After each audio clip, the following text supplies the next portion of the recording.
My dear friend in Christ, a little boy who loved pizzas walked into a fast food joint, picked up the menu and kept looking at the prices of the pizzas, and then again kept counting the money he had with him in his pockets.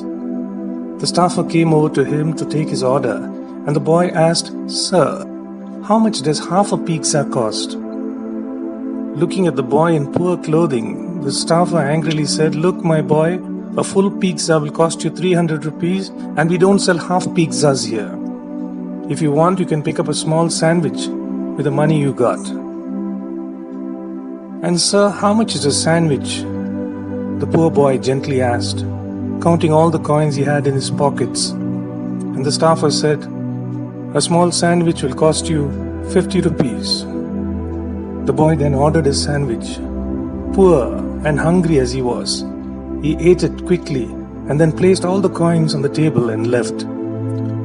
The staffer then started counting the coins, and he found 70 rupees, not 50 rupees, left on the table.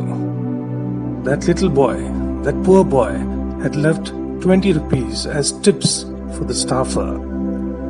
The staffer was almost in tears to know how that little poor and hungry boy had such a big heart of giving a tip from the very little money that he had. My dear friend in Christ, it requires great love and a spirit of sacrifice to look to the needs of others. It is not how much we have, but how much we give that really matters before God. You can without loving, out of mere obligation, out of duty, or just because you get something in return.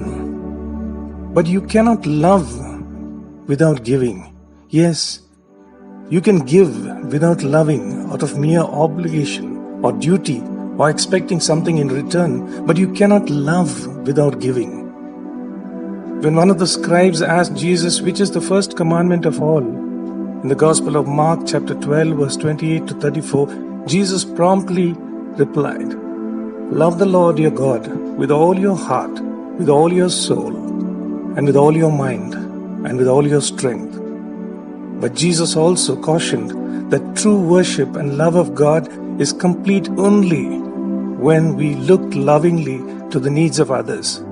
He said, "The second commandment is to love your neighbor as yourself. There is no commandment greater than these." This is far more important than any burnt offerings or sacrifice. The Gospel of Mark chapter 12 verse 28 to 34. My dear friend in Christ, in the Old Testament, Prophet Amos delivers the word of the Lord to those who worshipped without practicing charity and justice. We have this reference in the book of Amos chapter 5 verse 22 to 23. "Even though you bring me burnt offerings and grain offerings, I will not accept them.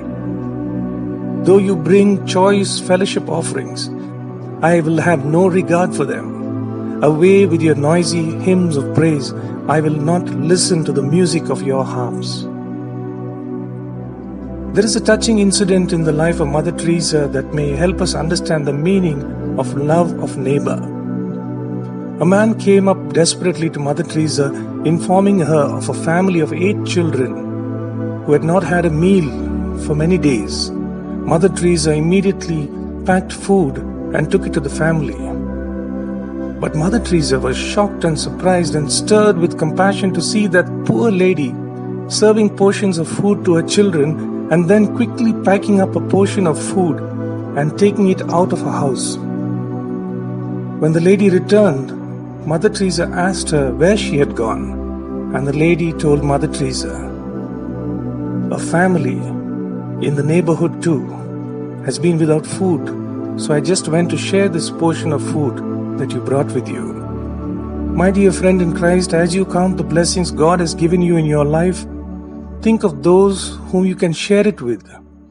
The Lord promises blessings upon the charitable. The Gospel of Luke chapter 6 verse 38 reads, "Give and it will be given to you, a good measure, pressed down, shaken together, and running over, will be poured into your lap." But remember, you can give without loving out of mere obligation or duty or expecting something in return, but you just cannot love without giving. May the Lord give you a generous heart filled with love, that you may reach out to the less fortunate who are in need. May you have a good and godly day.